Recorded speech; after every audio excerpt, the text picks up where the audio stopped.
تمت المراسله ديال السيد الوالي بصفه رسميه بالامس من اجل ضمان اتخاذ كافه الاجراءات الكافله بتنقل الجماهير الرجاويه الى مدينه وجده.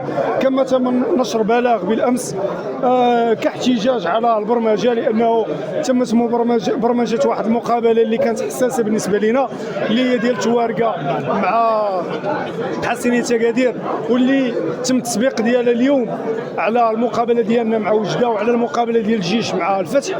كما تتعرفوا فالاتحاد التوروقي هو تينافس على المنافسات الافريقيه على الصف الرابع، والفتح كذلك كيحتلوا نفس الرتبه. كاين عندهم واحد نسبه عامه ديال +3 اللي كيمتاز بها الفتح الرياضي. حنا احتجينا على البرمجه على اعتبار ان من شان الهزيمه ديال اتحاد توارقه في المقابله اللي كانت مسبقه انها تاثر على النتيجه ديال المقابله ديال الجيش وديال الفتح. والحمد لله فالعصبه الاحترافيه دخلات وبرمجات جميع المقابلات في يوم ديال 14. ومن هذا المنبر نشكروا السي رئيس العصبه الاحترافيه، لانه راه تيقوم بواحد العمل كبير، هما والناس ديال الجامعه والناس ديال العصبه.